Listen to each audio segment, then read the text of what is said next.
Yo, what's going on, everybody? Today we have a special guest, which is Robbie from Silicon Valley, and he's gonna share his experience with us. He's only 18, 19 years old. He's 19, and he's got this long journey as entrepreneur and business owner. So please stay with us, watch it, and don't forget to subscribe. Anyways, brother man, thank you very much for your time, coming all the way down from Silicon Valley. Yeah, it's a pleasure to be here. Give us a little bit of your time. Yeah. And school us a little bit. That would be awesome. Yeah, I saw you guys followed me, and I was like, yo, I've got to join this brand. How you cannot, bro. Yeah. How you cannot. Thank you very much. And I noticed that, now that you mentioned that, I was following you at some point, and then you disappeared. Yeah. You got rid of your Instagram. You got rid of your social media. Yeah, actually. Why was that? So about 3 months ago, it's like I started getting more into like focusing on who I really am and stuff, and I realized Instagram is just it's artificial. Because, I mean, I can augment my life to be anything I want it to be. I can show you guys that I'm a bodybuilder. I can show you guys that I'm an entrepreneur and how great my life is and stuff. And it's so unreal, because it's like I never broadcast my defaults, my failures, my flaws is what I'm looking for. Everyone just shows you this picture perfect, version of themselves, but in reality, it's like they're sad behind the camera. And once the post is up and the hashtags are doing well, you're getting your instant gratification with the likes. You get the hype of it. Yeah, you get the hype, and then it's just nothing. Because then you sit down, let's say your phone dies or something, and you're not connected to that anymore. So you're just like, wow, no one knows who they are. Like, have you really sat down, let's say for like 6 hours on end, alone in like a room, and really just asked yourself, for example, for me, I asked myself, who is Robbie? And I spent 6 hours in that room. And I was sitting down and I wrote down everything about myself that I hated, which I had to bring out, because everyone's scared. You have to embrace it first. Everyone's scared of negativity around their name. So if I can write out my flaws and really broadcast them, then I can become a better person. It's reformation. Absolutely. So I had to sit down and ask myself, who am I? And once I identified that, what's wrong with me? And then where am I headed? And it's a process, because you need to identify the ugly, but then you need to identify what's the, this bittersweet truth that's going to be, what it's going to pertain to. Cool. Right, and you say you're working on your business. What kind of business are you doing? What are you doing? Yeah, so basically I run a couple of different businesses. I do Amazon FBA for starters. I run a cosmetic company, and then we're stationed out of Silicon Valley. And then the second company I started, we're also in Silicon Valley. We're in downtown San Jose. I do digital marketing agency. Oh, nice. So you're basically an entrepreneur. Yeah, that's what you exactly. are. Yeah, Silicon Valley entrepreneur. And how old are you again? I'm 19. 19. Wow, bro, you're 19 years old and doing all this already. Yeah. Holy shit! Why are you in Silicon Valley? What make you move to Silicon Valley? Silicon Valley. It was a tough move, because coming from Southern California, it's like no shit. Yeah, California's a big state. Right. But I had to look at environment. Where I wanted to be. Your environment dictates where you're gonna grow. It's where you're gonna live. If you live in a stressful environment, you're gonna be a stressful person. But were you able to afford it though? I mean, because Silicon Valley is super expensive. I mean, you're talking about Google's home, Facebook home. Yeah. That's where the NASA museum is. Yeah. Fucking, what is it? Stanford. Yeah. Dude, how do you afford Apple. Apple. Yeah. Apple. Yeah. When I first moved up there, actually, I had focused more on school for the time. I went to school for about a semester. And I had enrolled in San Jose State University, so I lived in the dorm rooms, and then I had gained some financial aid on top of that. So it gave me the time to really hold off. You moved there with your business already, or you started your business with over the there? Idea with business. the idea. Yeah, I knew I needed. I thought of this idea of social media marketing back when I was a junior in high school. Right. But my environment didn't let me really think about how I could take it to the next level and how I could even make it real. Were you competing at some point? Someone say, I'm not sure, because I really never competed or anything like that, but is there any politics involved? Oh, man. I think someone say that there was politics. I'm like, dude, I'm going to rock your world. It's the only part of the... Oh, it's all politics. It's all politics. I mean, at the end of the day, if you're on stage and you're against like a really skinny guy, you're going to win. But when it's so close, especially in bodybuilding, because they bring the best packages they can bring. So it's like when there's like a 1% difference between everyone on the stage, that's when politics comes into play. Now you think there's politics in any category? On all the categories? Yeah. In all of them? Shit. I was in the team category when I competed in the West Coast Classic, and I'd asked one of the judges, why did I take third? I ended up taking third, and they were like, oh, well, such and such is, in a team and stuff. I'm good friends with everyone that competed, not knocking them at all. Right. They had said, oh, well, such and such is in a team, you're young, welcome to the category, but I feel like I should inform you, what the NPC is really going to be about. And he basically told me that I have to join a high-level team that's well-ranked with the NPC in order to even think about placing top. In order for you to place, you have to be involved with the team. Yeah. Now, the team, okay, so what does that take for you to be part of the team? It comes to money at the end of the day? Money. It's all money. It doesn't matter what you have. They'll give you the stuff necessary to make yourself better, you know, in the form of supplements and training and stuff. Right. Money. And so when I looked at the prices of like these teams, I was like, no. So this is a mortgage. So some of these guys, they keep winning. Yeah. It's because they're well connected to other they're well connected and they're throwing out money. But what these teams will do is they'll find, so when they're getting started, because it's like, how do you start a team, like a bodybuilding team? It's like, what the hell? I don't know. Let's fucking start one. So you basically find like these like up and coming buff guys, and you're like, hey, I'll train you for free. You know, and you know that you can piggyback them into winning the right amount of competition. Does that happen to females also? Oh man, it's worse for females. You have to. Is it worse for females than guys? It's worse for females. Yeah. So it's easier on you guys. I mean, you better have some good flirt game. No shit. Yeah. No shit. So there's also the ones that win. It's not because they actually all that, but it's because they kind of. Yeah. Oh yeah. It's definitely because they. They either have a good relationship with the judges. Yeah, they basically have a good relationship with the judges. I'm not going to, explain any, graphic details. But really good relationship. Yeah. No, you need to sweet talk these judges and really make them like, ooh, really? Like this girl likes me. Yeah. And then it's like, if there's 3 girls that like the same judge, it's like, oh, which one do I like more? Right. Which one's tan looks better? That's how they classify who's going to win. It's not, let me look at everyone on the stage and equally judge them. It's who have I talked to that kind of showed interest with me and who looks better out of them? Who has the better, boobs and stuff? Yeah. If you can put willpower behind a dedicated mission or something, you're set. There's nothing that's going to stop you. Yeah. Because what's the point of us even being on Earth if all we're supposed to do is just work? Yeah, work. Yeah. That's it. No, it's not even for your own business. Just work for someone. It's like, why? And I like that you saying that way because you basically did what not a lot of people is brave to do it. Yeah. You say, you know what? I'm done with school. Yeah. You were done with high school. Yeah. Right. And then you say, I'm done with school. School's not going to take me anywhere. Yeah. Right. Yeah. So you went and started your own business. Yeah. Right.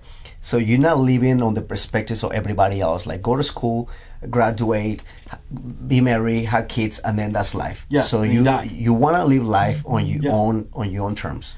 I really like this analogy inside the book. The 7 Habits of Highly Effective People. Highly recommend it. They had given this analogy. Picture your funeral. Okay. Picture your funeral, and they're giving the eulogy. Right.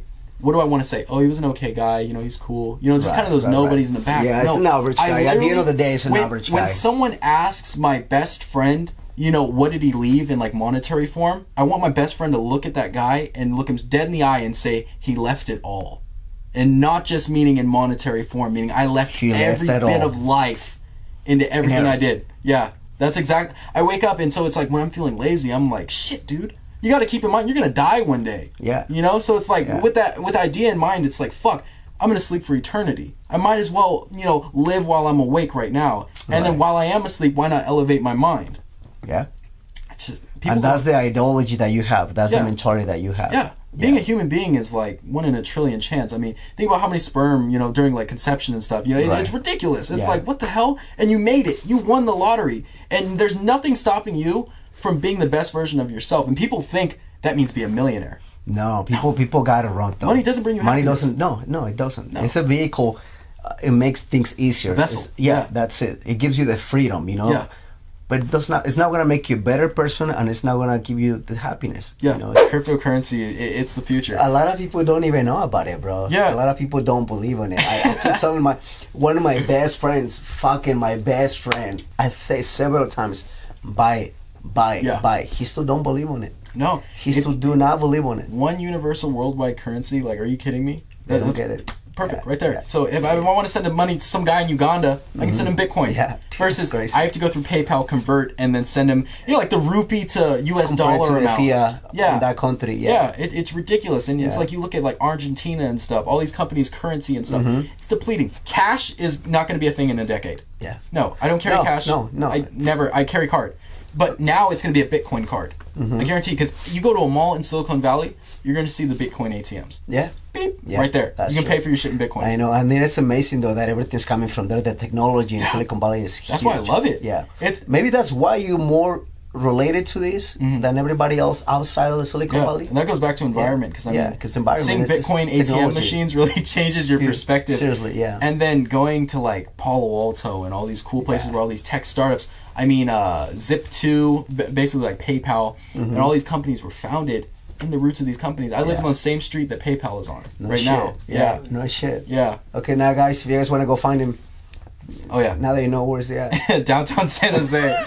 Yeah. Look for a big glass building. That's crazy, bro, man. That's crazy. So I basically was at the point where I wanted to make a channel based upon what was going through my mind. Not trying to, what's the word I'm looking for? I'm not trying to persuade anyone to pursue anything in life rather than be the best versions of themselves. Correct, yeah. So if I can come on here and talk about my addiction to social media and why I'm constantly scrolling through everything and vicariously living through these people and telling people why they need to break that habit, then I'm feeling more accomplished than showing them how much money I made in a month. Correct. Because I can show you guys how much I make a month. How much making, but what's the point of it? But what's the point? What's the Stealth wealth is the key, first off. And second of all, it's so ingenuine. If I show you guys, I'm making $20,000 a month, it's like, okay, good job.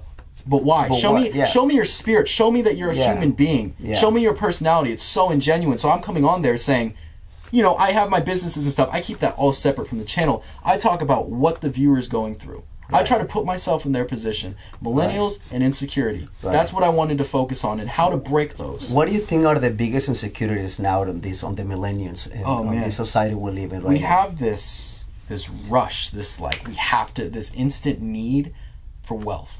But we don't actually want to obtain that wealth because we don't have the work ethic, because we live in a society of instant gratification. So I can post something, like I said, get a ton of likes and comments, and I feel great, and then I can post a product on Shopify and get a ton of sales, instant gratification, no business models, no infrastructure, and there's no being genuine behind this, means of, business ventures and stuff.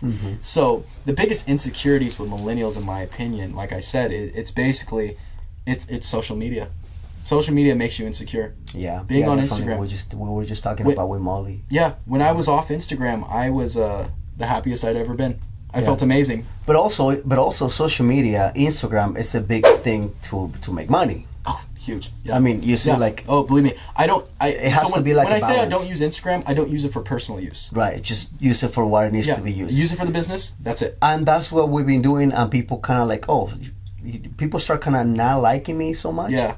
But at the end of the day, I'm using Instagram to make money. Exactly. It's what it is for. It's just to make money. Yeah. I mean, you watch TV for enjoyment. There's ads on TV. It's just like that. Yeah. People aren't realizing this is like TV. And it's like, what are you talking about? The TV is the TV.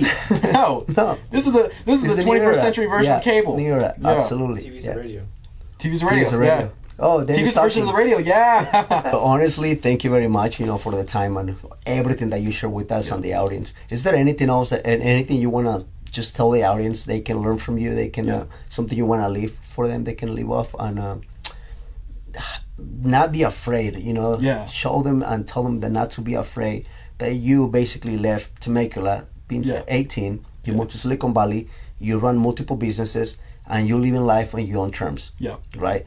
So at the end of the day, you're just a regular human being with a different perspective. Please tell them how they can achieve that, how they can do that.